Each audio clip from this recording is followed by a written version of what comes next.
Yesterday, or I was at the park with my kids, and the trees are in bloom, and we had a huge windstorm, so all of the petals are on the ground. They were all gathered in the rain gutter. I mean, it was just filled. Like, the rain gutter just looked like snow. Almost. Yeah. And so me and the kids, we were gathering it up and either throwing it at each other or throwing it into the air and making it snow or pretending it was soup. Maybe because I'm really visual as an artist or something, but there's kind of this moment where Rosie was throwing the petals up and it was kind of landing in Teddy's hair, and Teddy and her were laughing, and the sun was kind of coming behind them, and it just kind of felt divine. And so just like those things that we just take for granted had so much wonder, and it kind of taught me like to be grateful instead of guilty, because I that was a hard shift for me, because I was when I came back I was guilty, like for my privilege. I'm Becky Brower, and I'm a Sendy mom. Welcome to the Sendy Mom podcast.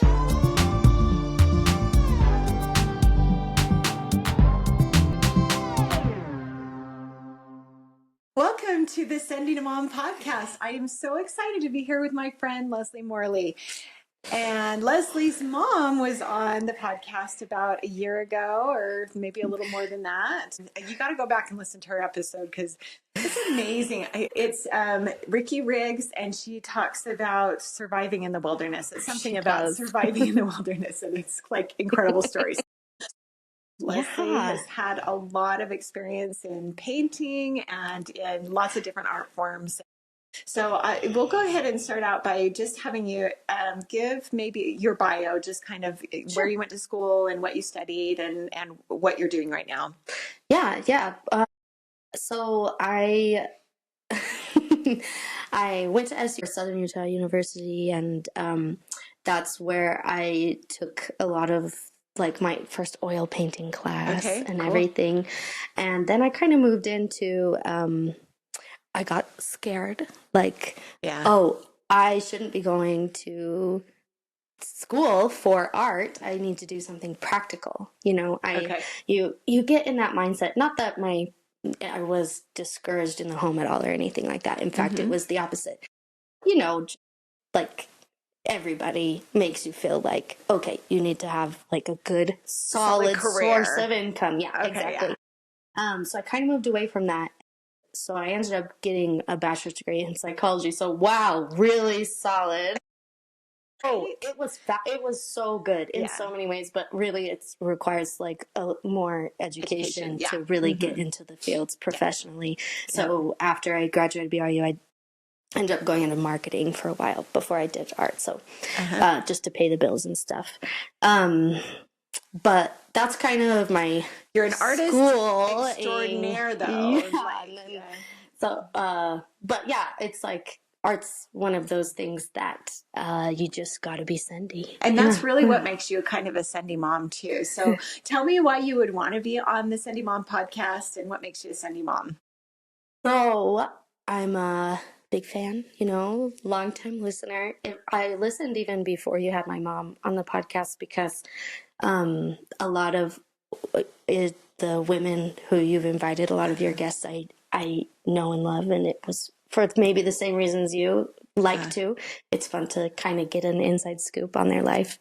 And the reason why I think this one is particularly cool, not only the focus on bravery, but the focus on community and bravery. And how that is, I think, we say it takes a village when you're raising kids, but it takes a village to live your life. Oh yeah, absolutely. Absolutely. Yeah, I know. We help each other, and if we've got a big group of people around us saying, come on, just send it, you can do it, send it, then it makes life a little bit easier and more fun too, right? Yes, agreed. Because I think, and you sort of all build off each other's momentum. It's a springboard effect, I guess. And so yeah. And it normalizes things too. So if you have a lot of people that talk to you about things, and you're like, oh, okay, I'm normal. This is like the way that motherhood goes. This is the way that, in the art world, this is the way the art world goes. And nobody is having very few people are having like huge success in the way that we view success. So and changing that viewpoint. So I love that. I think that's so true. And I think that people like, I don't know, sometimes I got this advice from one of my art professors. He's like, everyone's a poser. Everyone's a poser. Everybody just is doing it somehow. Right. No one feels completely ready to be like, you know, in their career or even, I mean, probably eventually with experience or in motherhood or whatever. And so for some reason that's comforting. Yeah, no, it totally is. Peek behind the curtain. And that's really like imposter syndrome. Like all of us have that imposter syndrome. We think that somebody's going to show up and say, oh, you really shouldn't be an art. What? That's your art, you know? Or I did that for piano all the time, was like, I should not be a piano teacher. Somebody's going to come and just rat me out because I have no idea what I'm doing. And yet it provides value. And the more you do it, the more you become the expert. So right? True. Yeah, that's really true. That's awesome. Okay, well, tell me a little bit about your growing up and how you were encouraged to take risks or not encouraged. And were you a kind of a more risk-taking child or? Oh, great. Good dive in. As you know, my mom is a sending mom. I mean, even without her being on this podcast, absolutely, she modeled healthy risk taking. Oh, yeah. And bravery. Like, I mean, if anyone, I wish she could have been the mom of everyone, but that would be exhausting. Always. It was, I think, probably the most powerful way that she modeled that. I mean, even in small ways, like just helping us take those little things. I find myself doing that now as a mom of two. Like, you know, for example, I went to on a vacation with Rosie, she's 4, and my son, who's 1, Teddy, and we had to ford a river. You know, we were on a hike, and she was nervous. Okay. And I just found myself kind of falling into my mom's footsteps of just like that high support and engagement. Okay. And helping us even do small risky things that kind of builds our confidence and like gets us momentum. As a mom, I mean, to build resilient children, it's not protecting them all the time. And it's like, just take a little step, you know? And exactly. It's one step. Oh my gosh. It's the best part. Like that was one of my favorite parts of the hike because like not only being there with her and she like knows I'm there and being her person. Right. And looking into her eyes. But then after she did it, she was so proud of herself. Aww. You know, and those are the moments where you're like, oh, this is the best. I just love, I love hold on to those. Do you write them down? I should. Yeah, that's one thing I wish that I would have done a little bit more. I did sometimes. I had this little file of like index cards, and when they would do something funny, then I would write the funny things. And I tell you what, they went through those so much as they grew up, you know, because they wanted to see all the funny things they did. That makes sense because I would pour over stuff too that my mom had written. So I actually have a little notes app, or in my notes app, I keep track of them too in there now instead of doing index cards. So there you go. Yep. So as we get older, right, then we kind of have to dig a little deeper, you know, besides just crossing a river. And I think that, so I had all that confidence growing up because of those small steps and that eventually led way onto way. My mom, I had this obsession with going to India. I wanted to do humanitarian work in India. I'm a 15-year-old girl, right? Yeah. Done traveling with my parents and everything. Normally, probably a mom would be just like, shut that down. That'd be a reasonable thing. Be like, okay, you have to wait till you're older or till we can all go or something like that. But because my mom is deliberate in giving us experiences that can shape us and turn us into something. Yeah. She found a way, you know, instead of just shutting it down, she found a way. So she didn't disregard the risk, but she didn't, but she encouraged and she look for solutions. Yeah, exactly. Okay. She's a problem solver. Yeah. She is a creative solutions lady. Yes. Anyway, so I ended up going to Nepal. By yourself? By myself. Yeah. I turned 16 while I was there. I went there and worked at an orphanage. I did not know this about you, Leslie. Okay. Yeah. Tell more. So yeah, I went there and it was incredible. As you imagine, is life-changing. I mean, it shifts your whole worldview because it's a third world country and you're witnessing extreme poverty and and a whole other way of living. Because I stayed with a host family, and so we were in like adobe huts and cornfields and. And you don't have cars. You don't have. It's like I rode my bike. I don't. Yeah. Thankfully, they had hosted. So my mom had found a program that was fairly safe, or I would say very safe. But and they had hosted people before, and so one of the daughters in my host family spoke English. Okay. And then and the kids at the orphanage, part of the program was helping teach them English and everything. Oh, yeah.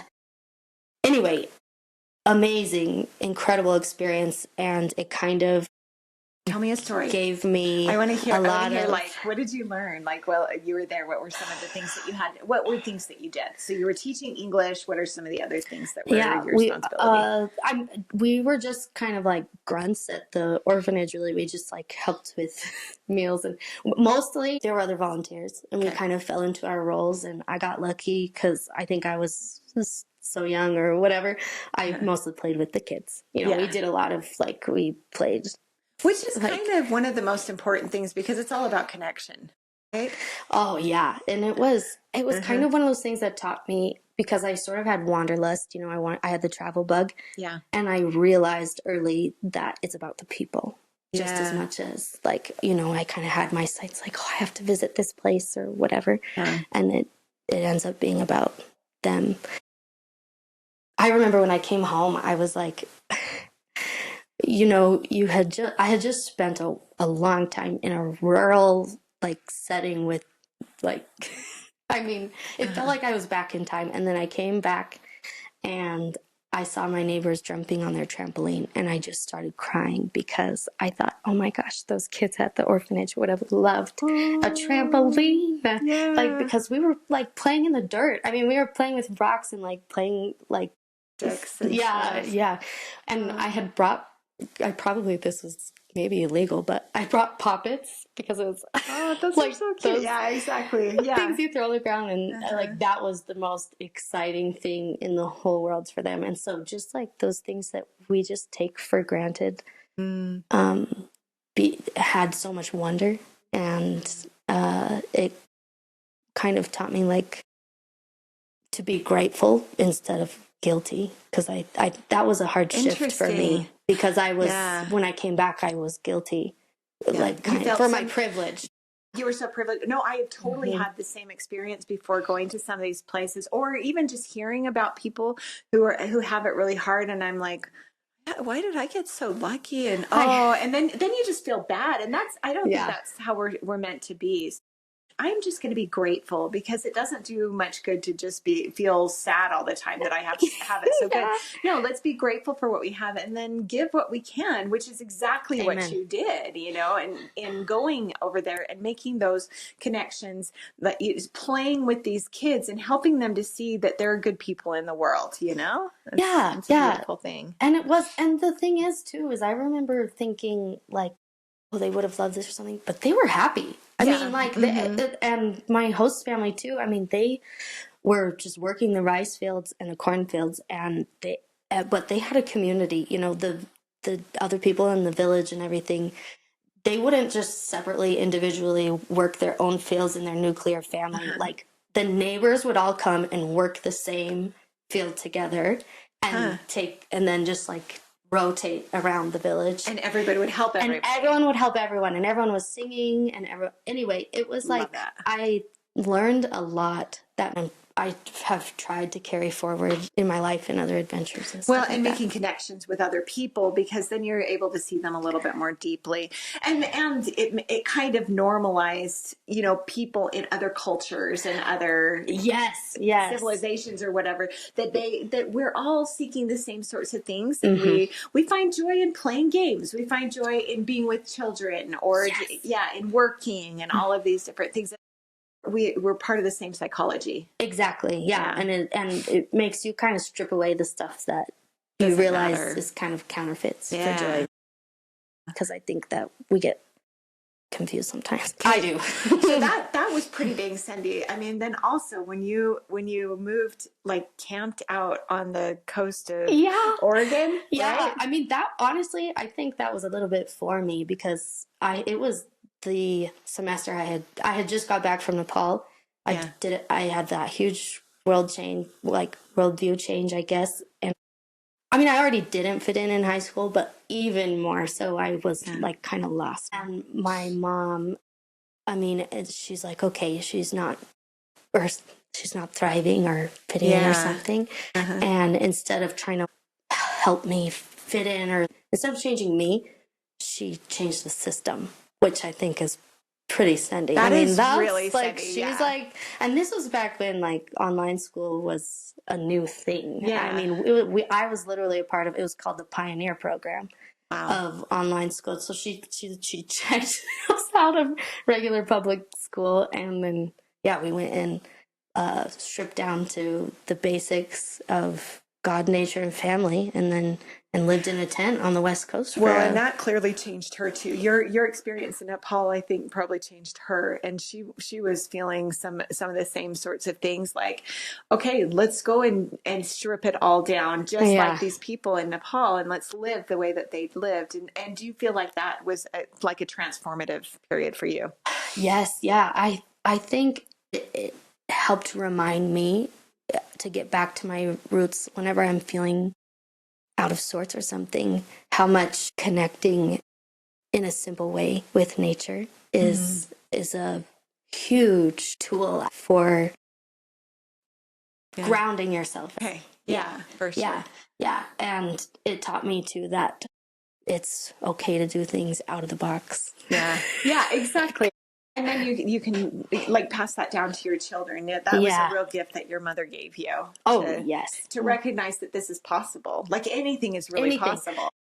Then I probably should write down all the lessons and take your advice from before, and really reflect over everything that kind of that succession of experiences brought about. But I could definitely tell you that it shaped me for sure. Yeah. So so we talked about gratitude, like coming to a source of gratitude. Was that the kind of the main lesson, or were there some other things that you learned from that?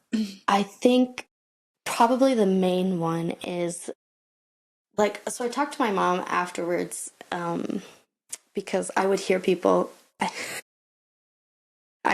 say, that's a little crazy, or that's wild.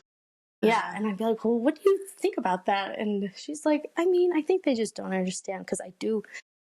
For example, she was up all night most of the nights I was in Nepal worrying, right? Yeah. I mean, she had that fear, but that she told me then, she bore her testimony, and she said, I had prayed about it, and I'd really considered it, and I had felt clear answer that it was that it was right. That it was the right thing to do. In both cases, to check us out and to send me to Nepal and all that. How long were you in Nepal? And, just like a couple weeks or so? Like a month. Okay.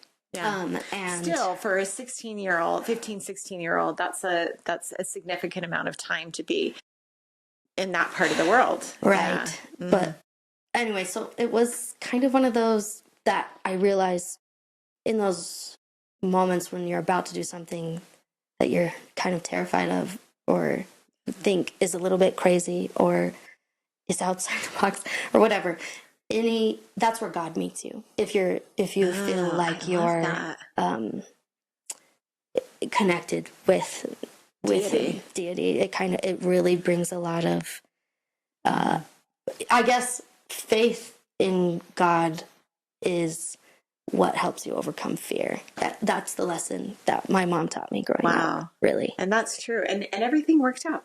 Yeah, it worked out. You graduated from high school. Yeah. You learned a few things. I might, who knows, I might not have graduated with the path I was on after that. So I needed something different. So recognizing and communicating with whatever, spiritual sense that you believe in and is going to help you to know whether, or at least to make a decision and then go with it. And really there's no wrong decision. Like all this stuff, these stories of like, okay, well, you should just go to high school, consistently and go and graduate and whatever. It's just a story that people have told us and we just believe it. And for the most part, it's a good story to be a part of. It makes sense, and it's pretty. It's like you're not against the grain. It's a path, and it's like pretty well trodden, and you're like, and it does. It leads to success and everything. Like we're all different, and I think that my mom's good at celebrating that, and she and embracing very good at that. Yeah, no, she is really good at embracing the uniqueness of every individual and helping and kind of thrive and celebrating them thrive. Yeah, exactly. And so okay, so just give me kind of the practical parts of that. Like, did you change spots like every once in a while, but every day you'd kind of just go back to your tent? Were you around a lot of people or just totally isolated? We were mostly in campsites, right? Because we were living out of a tent and everything, and we'd stay maybe 3 days per campsite, and then kind of it was pretty nomadic. But the day in and day out was like, we ate together and everything, and then we'd go to the nearest public library. So I love libraries, and so does my mom, and so we saw some really beautiful ones. And we'd get our school done, and then my mom would have an adventure planned, kayaking on the coast or whatever. Wow. And then we'd come home and have our dinner over the fire and and just be together and go to bed in our tent. Wow. And you were doing things online, like at the library then? Right. Okay. So that's how we were doing school we would go in. Okay. And that was kind of really, I mostly was just in there, get it done. But we met some people who were also at the campsite. There'd be some people who were kind of more residential campers, that had set up their shop with their trailer and everything. Not their shop, but... did you have friends then? Did you meet other kids that were kind of doing the same thing or not? No, it was mostly just my sisters and my mom, which worked out for me because they're great. Yes, they are. They're amazing. You guys have a really great relationship with each other. Did you before as well? Yeah, because we moved around a lot, so we kind of learned that each other were sort of our best friends. But that doesn't always happen. So how do you think that your parents really promoted you to have that kind of friendship, or was it just inborn that you guys all? Good question. I think that both are true. Probably, I think our personalities or something they weren't necessarily clashing right at that time. I mean, but you are you're different from each other. I think there was just sort of a harmony that I think came from my parents. I think sometimes you're in survival mode or whatever, and you aren't. I've experienced this as a mom. Like, there's seasons where it's hard to have the energy to be deliberate about things. That's what I was going to say. It's the deliberate execution. And sometimes you are in that survival mode. And that's okay. Yeah. You have to have seasons of both, I think. That's the only way to really get by.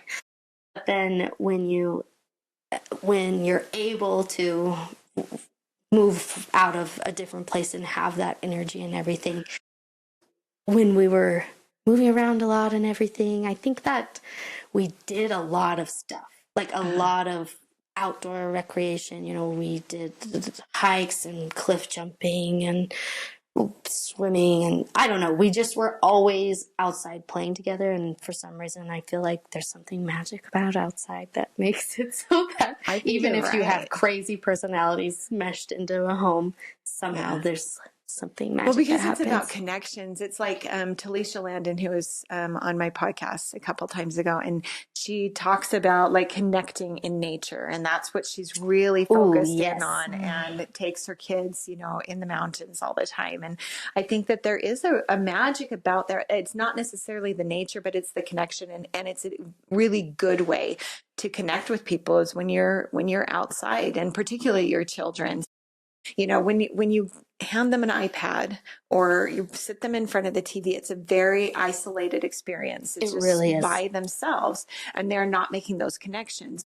Anytime you can get your kids to connect with each other on a deeper level, I think helps. Right? Yeah, and that's true. And I think that in any environment, you're right. It doesn't necessarily have to be in nature. It's just if that's something that I think we were out there because that's something my mom loves, and so it filled her cup, kind of. And which is totally fine. And that's the way that you should do it. You know, like as a parent, you know, involving your children in the things that you love really that's helps. how you get out of that survival mode, really. Right. That's true. Yeah, exactly. And realizing that there's nothing as a mother that you have to do, right? Those are all made up things that you, even going for, you know, like if you hate hiking, if you hate being outside, go play a board game with your kids, you know, or it's that engagement. Exactly. Find something, you know, even, or read to them, or, you know, do something together. That's really the point.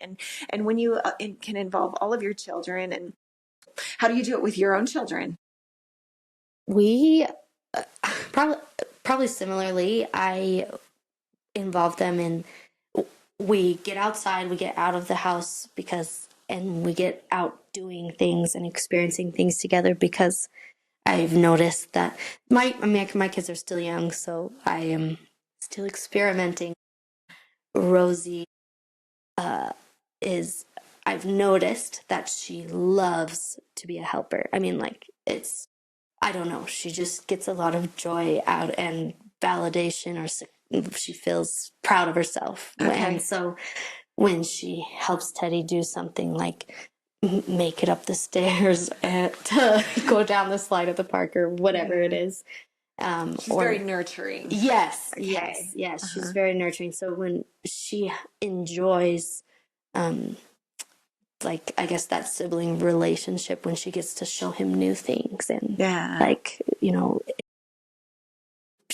her wonder kind of passes on to him. Well, isn't that the truth? I mean, because you do the same thing. Like, my kids are so interested in my podcast because I'm so passionate about it. It's true, right? Yeah. And then they interest each other. Well, they interest me in stuff too. I mean, I started mountain biking because Kyle did, and I started playing the piano more because Ashley wanted to sing more. You know, so like that's how we get those connections. Yeah, exactly. And those connections, we all kind of, it's a synergistic effect, kind of elevates us all into doing more and being and then more. Recognizing what your children are interested in and helping them to explore that with some excitement, like your mom did with Nepal. Like, she didn't just dismiss that, like, okay, that sounds like a lot of work, and that sound, you know, to figure out, and it sounds scary. This is kind of ridiculous, and, you know, trying to give you all the reasons why you shouldn't do it. She's like, okay, let's figure this out. She figures out where, you know, and it wasn't necessarily maybe something she had ever thought of doing, but maybe your idea kind of influenced her to feel, you know, that connection as well with those people, you know, and like, yes, this is what we need to do. And it enhanced her connection with God, because then she's praying about it. So, having that experience and that putting that trust, and then having, all those things. Yeah. It's always good to push yourself out of your comfort zone. And that's why we do this podcast, because I like to see the kind of tools that people do to just kind of get over that step wherever they're scared of, to make that next move. We're about halfway through this episode of the Sending Mom podcast. Our mission at Sending Mom is to build, lift, encourage, persuade, and inspire women to feel empowered in their lives. you know there's somebody you've wanted to invite to be a Sending Mom, be sure to subscribe at sendingmom.com for all of the bonus content, newsletters, and information about how to be a Sending Mom, and send this episode to your friend. Help me bring positive messages to the world with a review of this podcast. You can find Sending Mom on Instagram, Facebook, YouTube, and online at sendingmom.com. Have you heard about life coaching? Are you a little bit curious about it? Now is your chance to learn a little more about what life coaching is. Sign up for a free consultation today to find out what all the fuss is about. There's a link in the show notes and at sendingmom.com to the calendar. I have some incredible guests for the Sending Mom podcast lined up in the next couple of months. Be sure to follow the podcast to know when new conversations are uploaded. It also helps people find Sending Mom and get all of the great information too. Are you enjoying my conversation with Leslie? Be sure to like it and review it right now and then share it with a friend. It will really help me to continue bringing these great interviews to you. And I think I think you mentioned, everyone,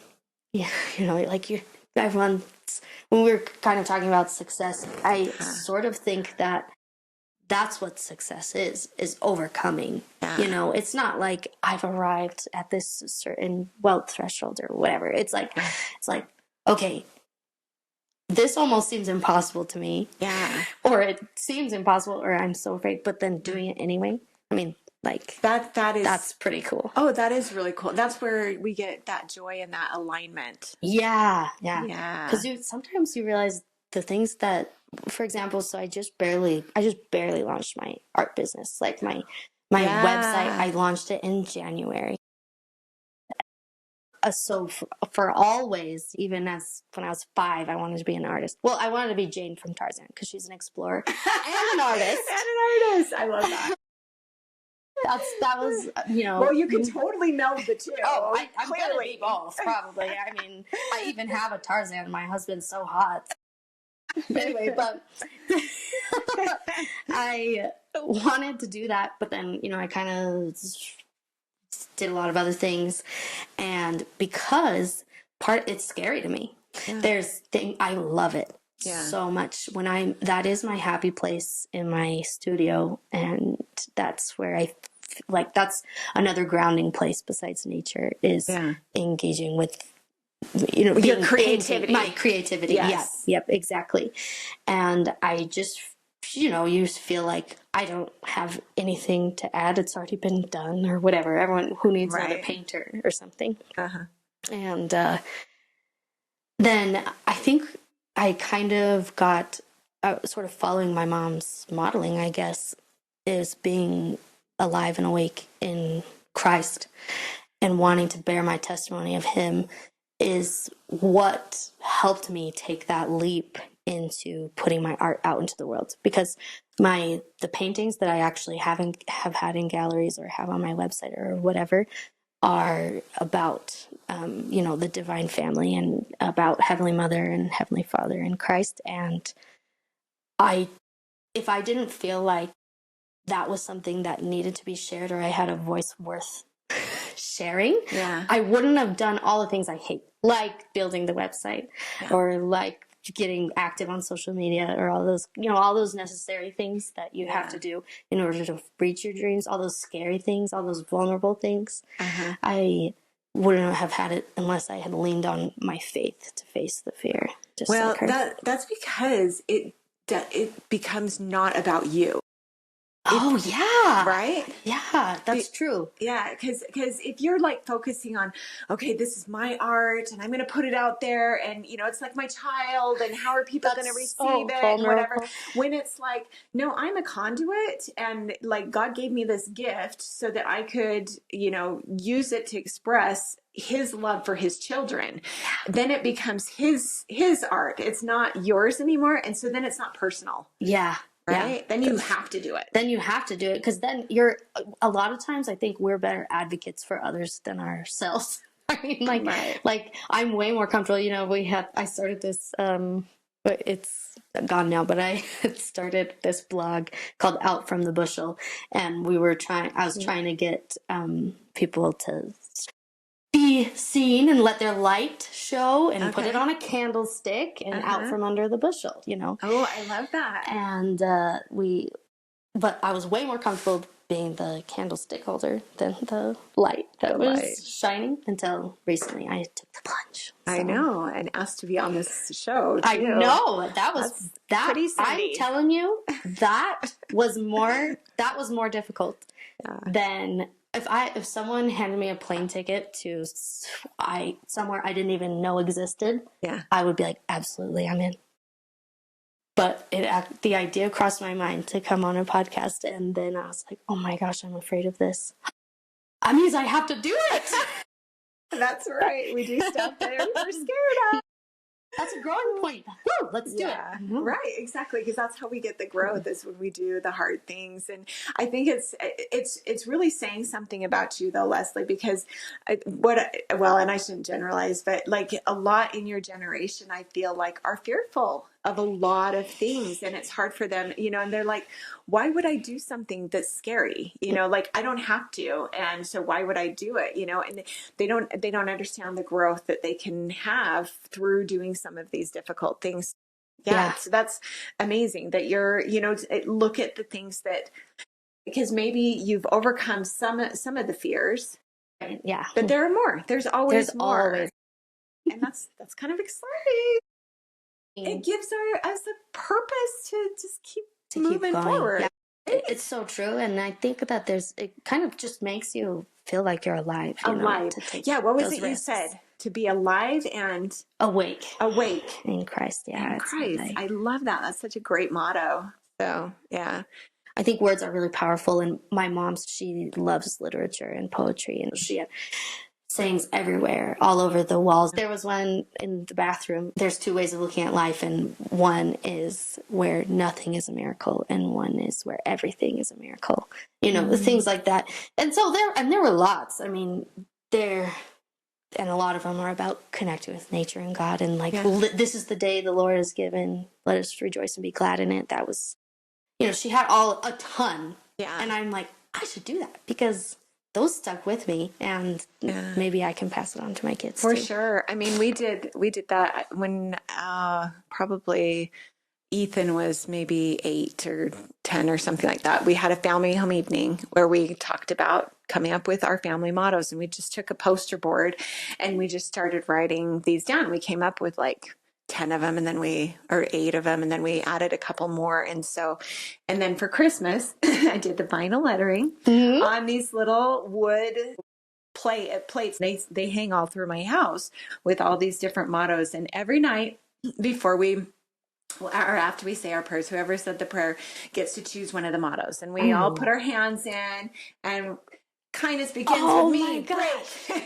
I love that so much. We did sure love ya. That was our we did that the prayer. It came from my grandma on my dad's side. And now we wonder why you guys all love each other. It was that. It was just the cheer after prayer. But that's an indicator, of what went on in your home, right? There are deliberate things that we do as parents to help to encourage our kids to be kind to each other, to love each other. It doesn't always turn out that way. Everybody's got their agency, of course, but as you put you can set up the opportunity. Exactly. Yeah. And then and give more opportunities for connection, you know, and I think that makes a big difference. So that's awesome. Okay. Well, tell me a little bit more about your art. Tell me some of the shows that you've done and what your vision is. So I have only recently, as I said, kind of started out into the gallery world, and I have goals in continuing that, but the main thing, my background's in landscapes. I've done some commissions for people, and because I love nature and I also love people, I just find myself painting things that bring me joy. So I paint landscapes and I paint people with the divine family. And so right now my current exhibition is called Held and Known, and it's about the tenderness and the intimacy that of being known by our heavenly parents and by Christ, and how that can bring healing. It can bring joy and understanding, love, belonging, all of those things. And it's been, so a lot of my paintings are really kind of tender exchanges between a child of God and one of the divine family. Very familial. Yes. And it's something that we understand and know is our family unit, and hopefully it's a loving family that we're a part of. And then if we can equate, or it should be, because that's the family that we came from. So I love that you're making it so safe. Yeah. I think that sometimes we kind of get this misconception that God is like this being that is up there judging us or something. I don't know. And I think that I just wanted to bear my testimony that through my art, that the truth is that we are loved with such intensity, that the closeness that we can feel with them. I wanted to represent it visually. So, like my painting with Heavenly Mother, she's holding your cheeks, or with Christ, the child is just melting into him. And and my one I just did of Heavenly Father, he is brushing, just tenderly looking at his daughter. And I think that I had the privilege of growing up in a home where it was very loving and affectionate. I just like the idea that is how it would be being with our heavenly parents. I love that, because we have so many depictions of Jesus Christ being that person, right? Yeah, it's true. But we don't have very many depictions of a heavenly parents, particularly a heavenly mother, right? Right, yeah. And I really love that you've made that a little bit more understandable of what a heavenly family might look like. Yeah. Yeah, that's beautiful. And I think that we need that more than ever now, because we need to know that there's a purpose, and that there's a plan, and that that we have a place in that plan and in that family. And where that peace and joy can come from, because it's also, I mean, obviously it's kind of hard because they are this sort of intangible thing, and you sort of have to find your ways. I mean, my 4-year-old, she is she's fun. She all the time will be like, she's trying to figure out like how God works and stuff. Cause she'll go, so like we went to a nativity, and she said, so Jesus was a baby when we saw him, but is he grown up now? Because I see pictures of him grown up and stuff. I'm like, yeah, well, and I try to explain it all, and anyway, it's just, I think visual representations really help not just kids understand, but us understand who they are. Yeah. And so I'm excited to be a part of the scene of kind of bringing to light more pictures, especially of Heavenly Mother. Yeah. Okay. So that's the project that you're working on right now, or have just completed? It's open and ongoing. So that's I have 6 pieces right now, and I'm still, another idea will come in at 4 a.m. and I hurry and sketch it out or whatever, and then go back to sleep. But it's amazing. Okay, so that's kind of where your focus is. That's my focus right now. But you don't have anything in galleries right now for. The show just ended that had my Heavenly Mother painting up, and which was really cool to be a part of. That's kind of like my private work or whatever, but mostly my art business is being funded by commissions, because that's where I'm at as an artist right now, probably until I get my name out a little bit more or something. Yeah. But that's actually really cool to be a part of, because like this last commission that I did, it was 4 foot by 6 foot painting. So, I mean, massive. I used a stool, and there's 3 of them, and it's an ocean scene, which is like my home, because I spent a lot of time in Oregon, growing up in Oregon. And anyway, I can honestly say it became a better painting in collaborating with the homeowner, with the collector, because I had painted something and it was kind of dramatic, and and then they came back to me and they're like, I want it to feel heavenly. And as soon as I understood that, I was like, oh, okay, yes, I understand what you want now. And I repainted a lot of it, and it is so beautiful. Like, it's just like peaceful, it's more peaceful. Okay. Well, there's so much that I realized that the light could be there without having to have the drama of the storm or something. Yeah, and do you have pictures of it? We can put it up on the website. And stuff. Okay. I can. Yeah, we'll do that and put some on the video as well. So be sure and check that out when you're going to. Yeah, thanks. Yeah. But anyways, I guess my main thing is it's fun to work with people and do the art, because sometimes an even better something comes of it. Yeah, Leslie is open for business, for commissions, for sure. So, yeah, shameless plug. Didn't mean to do that, but you know, I'm grateful. Yeah, of course. I mean, this is your livelihood, and this is what you're working on, and it's your passion, and how beautiful to be able to do something that you're completely passionate about. Yeah, thanks. Yeah. What are some of the other shows that you've been involved in? So I did the Mosaic of Christ, which was it's a show put on by the Compass, and it's in Provo, and it's all about showing depictions of Christ as he would have been, more ethnically correct or historically accurate. And you were there. I got to go to it. It was beautiful. It actually meant so much to me. Thank you so much, because you and a lot of your family showed up, and it's a big. It was scary, and it meant so much to have support, and I really can't say thank you enough. We're your Sendy community. So yes, exactly. Totally pushing you forward because we believe in you and holding you up because we think you're wonderful. Thanks. Just keep going, keep doing all the good things that you're doing, because it's pretty amazing. Hey, same to you. Thanks for being the not just a interviewer, but also showing up for people. I mean, that's a big deal. People don't always do that anymore. We all have our busy lives and stuff. True. So thanks for showing up for me. Well, it's about the connections, and I feel the connections too. It's good for me too to, you know, sometimes it's good to have an excuse to sit down and talk to people, that I really want to, but for sure. I've got to make the deliberate time for it. So, okay. So visions in the future, you've focused an awful lot on, the Heavenly Family.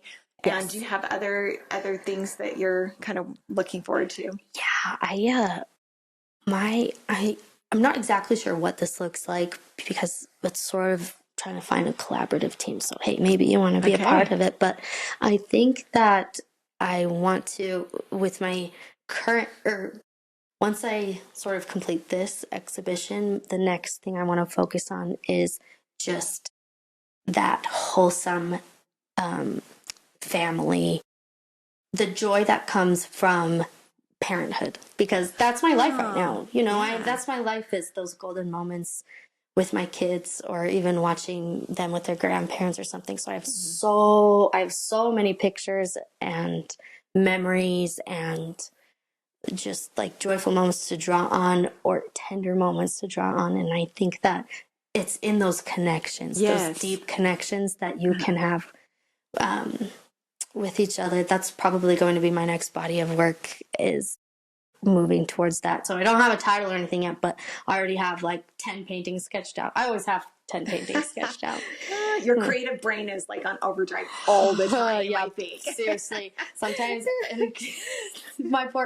my studio is my son's bedroom, right? And so it's slowly become, he only has his crib space, and the rest of it is just canvases with underpaintings, and it just looks insane. I love this. Yeah, I had another guest on over a year ago, Denise Gosser, and she's also an artist, and you probably listened to that at that time, but she did I did actually. This project on motherhood, and she would make these teeny little, paintings, and she would just paint them until she got interrupted, and that she would write down on the back what interrupted her. Ooh, and I love that. Yeah. The sweetest thing, and that's kind of the stage you're in with these kids, that are going to interrupt you and whatever. And so I love that idea, but I love these, beautiful detailed the scenes of connection that you are doing with your with families and with families. Love is relational. It's never solitary. Yes. So I always have to have like two people at least in a painting, because you have to like see that connection. That's exactly. Huge. Yeah, I love that.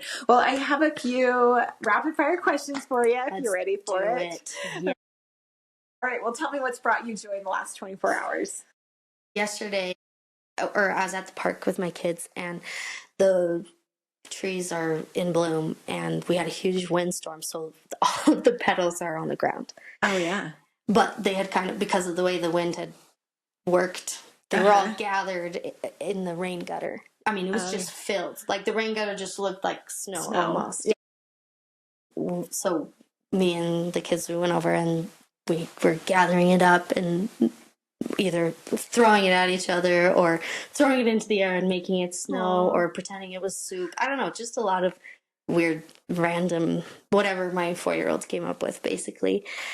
And there was, maybe because I'm really visual as an artist or something, but there's kind of this moment where Rosie was throwing the petals up and it was kind of landing in Teddy's hair, and Teddy and her were laughing, and the sun was kind of coming behind them, and it just kind of felt divine.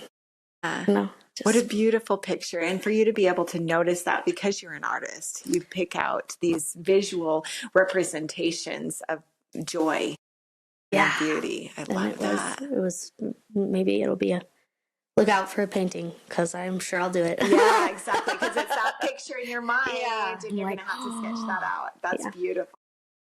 Do you want to tell? I'll tell you what brought me joy. Tell me. Yes, because this morning I woke up and all of the chairs were turned backwards around the table, and our family picture was turned upside down, and there were the other and I couldn't find any of the silverware. I know what this is for. And it's April Fool's Day today. It's April 1st, and Aaron had gotten up and had done all of these things, and it made me so happy, because it used to be me. I was the one that would do kind of these funny April Fool's jokes, but it's the fact that it's passed down to my younger kids, and I'm having fun with it. That is so fun. I love really that happy. So much. Yeah, that's really fun. I wonder if my mom feels that way, because man, she is a prankster, and April Fools. Oh, I can imagine. Oh man, there was some where it was like they were sometimes brutal, but looking back, they're hilarious. Okay, tell me what I just have to hear, because I know like the goldfish thing is legendary for me in girls' camp years ago. Oh yeah, she's gotten into. I mean, she's been asked not to prank. That's how hardcore she goes. She's been officially asked that she cannot do those. Yeah, probably. April Fool's ones. One of them is she put Oragel, like numbing, numbing stuff you have for teething. She swapped out our toothpaste. I don't even know how she did this, now that I think about it. She must have emptied the toothpaste tube and like syringed in numbing gel or something and put it on our toothbrushes. And it's not just like you're assaulted with one. This was back when you didn't have cell phones, so she reset all the clocks to be like an hour later. No. Like it's midnight, and she's sending I'm in 3rd grade, and it says 7:00, and I'm thinking I'm supposed to be going to school, and I'm getting numb from my toothpaste, and I'm trying to pour cereal, and it's all in the wrong bag. Running into all the all those classics too. That's the best. And then running into doors that are. Putting Vaseline on the doorknobs, like everything was a trap. And then had to be really careful. And the thing is she waited until we were literally like walking out the door, and it's like I'm looking and there's stars out, and I'm so disoriented from the whole day, and I'm ready to go to school. I have my backpack on, and then she finally says, "April Fool." It's actually like midnight. You still have like 7 more hours to sleep. That is some commitment. April Fools. That's pretty good. Yeah, she does. And then over the years, they get more. There you go. There's connections for you again. I know, I'll have to get, dang it, I didn't have, I'll have to get her back on these times. Yes, exactly. I love that. Okay, yeah, moving on. Sorry, I know, we took a little bit of a tangent there, but I thought that was funny. Okay, and then what about a favorite book or the book you've read recently that you like? Absolutely. I always have good books, but this one, highly recommend All Things New by Fiona and Terrell Gibbons. Okay. It's a kind of a reframing of, it's specifically set for the Church of Jesus Christ of Latter-day Saint tradition and kind of our views and how we can make a shift towards probably more truth in how we view the divine family. So it's kind of really in line with my work, and so I really, really recommend it. But recommend the audiobook because it's narrated by Fiona, and has a beautiful, lovely British accent. That's lovely. Okay, very nice. Okay, so tell me about a documentary or TV show that you like to watch. Ooh, so I am not very fancy with my TV shows. I mostly like to laugh with my husband when we watch stuff. So we, like, if I'm not putting on Cinderella 3, like, for my kids or something, I'm watching, like, Modern Family or something. But a documentary, I was actually just barely thinking, I need to rewatch that. It's called Babies. And there's almost no narration, but it's so beautiful. It's just follows 4 babies all over the world. So, one's in, I don't know, some country in Africa. That's terrible. I should know. And then Mongolia, and then Japan and the U.S. And kind of circling back to, I guess, the beginning of our conversation, but showing the differences and the similarities. It follows the babies the first year of life, and it's just like footage of all the milestones they reach and how different parenting is and how similar parenting is. Anyway, it's gorgeous. I love that so much. I think I might have seen it because it came out quite a while ago. Like, right? Yeah, like probably 10, 15 years ago or something. Or maybe I saw a trailer for it and thought, I need to watch that. You should, because it stuck with me, and I was like, oh man, I think I want to watch that again now that I'm in the baby stage. I'm like, ooh, I want to see that again. But it's all the same psychology. I love it. That's great. Okay, what about a nonprofit or charity that you support? I mean, I guess I signed up for Little Red. You know that bike? It's a bike race it's an all women's bike race, and it's for women's cancer research. The proceeds go to that. So hey, I'm supporting. I love that. Yeah, you totally are. Yeah, no, that's a great one too, because it's not only does it support these women that are people that are going through the cancer, having cancer research, but it's also supporting having healthy bodies too. Yeah, so it's a great one. And there is kind of a community in it. You should do it if you're into mountain biking. I know. I've heard of it. I know that there's a lot of women in the neighborhood who've done it. So yeah. Oh well, hop on. My mom and I sign up now. Me and my mom are going to do the 55, so you could totally do it because I'm not that fit and I can make it.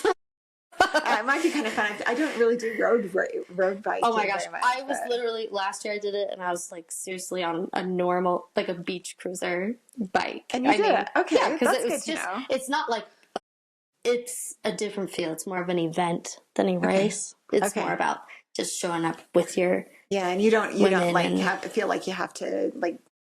You're not competing necessarily. Right. It's more just like, I mean, there's people who take it seriously, but there's a huge group that just show up to enjoy time with each other and bike and Okay, I'm going to look into that because I think that would be really fun. Yeah, I'll send you a link. Cool. Yeah, do. That'd be great. Okay, what about something you try to do every day? So I am not super organized, and so there are very few things that I really do every day, but when I think about it, I think I could answer that I try and savor a moment every day. Oh, I love that. Like whether it's I just had a stressful time trying to juggle the kids and cook dinner, and then I sit down and I'm like, okay, I'm going to savor what I made or something. Yeah. But most of the time it's like savoring a moment with my kids. Like really taking the time to kind of settle in and just be totally present. Like the blossoms. Yeah, like the blossoms. Sometimes I'll get to the end of the day and I'll be like, oh man, okay, that's kind of, me and Rosie kind of have a routine where when she says her prayers, she often says what she's grateful for that day, like what happened that day that she liked. So we kind of like review the day together. And sometimes I'll realize that it was so busy or chaotic or something, I didn't take that time. And so even just like holding her hand or something while I tuck her in, and just the way her hand feels in mine, or whatever it is, just little things, just taking the time to be aware of it. Well, and that goes back to the gratitude that you talked about earlier too, being grateful for those things. So, because I've had a tendency to feel guilty for like it's savoring those moments, right? But it's okay to be grateful for those moments. I mean, they're gifts. We should be enjoying them as much as we can, whatever we're given. And that's what makes motherhood joyful. Yes. Being able to savor those moments. Yes, because it can be freaking hard work, but but that is kind of what helps, or that's what is the reward. Yeah. Yeah. Being deliberate about noticing those things makes a huge difference in the joy that you feel from them. That's great. What about a Sunday woman from history that you admire? Okay. So many good ones to choose from, but I've recently become obsessed with Julian of Norwich. She was an anchorite, which means she literally anchored herself to a church and decided to try and commune with God as much as she could. But what I love about her is that she, in her experiences and everything, she got these visions. I don't know who she is. This is I think, oh my gosh, I should look it up, but I think it's like 1400s or something like that, where she's living in a time where she's a mystic, right? And she's I think she could probably be called a prophetess. Probably, prophetess, with our modern language or something. And she had visions of God, and they were, she was kind of in an era where the like general sense was more like hellfire and damnation. It's a lot about sin and kind of those kinds of ideas. And her showings is what she calls them, but her visions that she had show a tender and loving God. And she which was not what they were looking at. That was completely different. And so I think, and she was brave enough to stand by them because she knew they were true. And I think that's pretty cool, because she stood by her revelation, even if it was different than what the general populace believed. And also, as being a woman in that time and being in any sort of ministry or something like that. I mean, it's a Sandy woman, if you ask me. For sure. Yeah, she's super cool. I'll send you some stuff about her. I would love to learn more about her. If you read some of the things she wrote, I mean, you'll be in tears, because there's so much beautiful truth in them. Yeah, anyway. That's beautiful. Thank you. I'm glad you shared that with me. Okay, what do you think I should try next? Okay, so you are so good at trying all these new things. I honestly, the first things that would pop into my head, I'm like, oh my gosh, I think Becky's already done all that. Okay, so I wanted to come up with something, which you've probably done this, but I was thinking, what will I challenge myself to do? And maybe I'll just share the invitation with you. But I've recently been learning the sendiness of emotional sendiness, which is being vulnerable with someone that you want to be close to, that you're a little bit afraid to do it with or something. And so I'm going to challenge myself to do that. And I'd say, hey, try to be Sunday in that way. Oh my gosh, that is such a good one, Leslie. Because no, you're absolutely right. Like physical things I don't have as much trouble with. Yeah. Or I'm like, we want to go rappelling? Let's do it. Yeah, exactly. Those kind of things I'll do. Okay, fine. Yeah, I'll try it. I'll try all these things once. But yeah, being emotionally vulnerable is a difficult thing to do, which is what I try to do on the podcast for sure. Yeah. I think everybody knows that how imperfect I am. That's good. I don't mind that. But there are some people that I do have a difficult time being emotionally vulnerable with. Yeah, I think that's... and it's all, your body's trying to figure out, if you're like feeling unsafe or something, it's totally scary. But then, so you have to listen. But I think that there's times when I want to be closer to someone and I take the coward way and I don't put myself out there, and I want to be more deliberate about taking those moments and just having knowing my own value and stuff, and it doesn't matter how it's received, but I might as well put myself out there and try it. Yeah.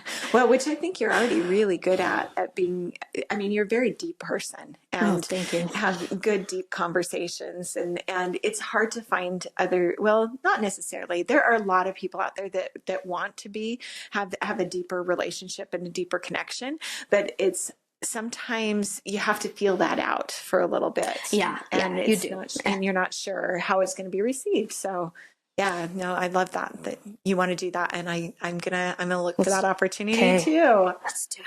I love all the talk that we were able to have about like being a deliberate mother and being able to help your children to recognize the things that are important to them, but also to find connections where you can connect with them with the things they're interested in and the things that you're interested in. Mm-hmm. And I loved talking about your connection with God and the heavenly family and the way that you view them and how that comes out in your artwork and being Cindy in the way of you putting your artwork out. These are like your children almost, that you're sacrificing to the world to judge, just come and judge me, like that is a very brave thing to do. And of course, the more you do it, the easier it becomes. And so that's why we put ourselves out over and over again, because yes, there's going to be some people that don't like it, but there will be somebody that it truly with. That'll touch and that will make a huge difference. So that's why we keep doing it. So I love that. So we had a really,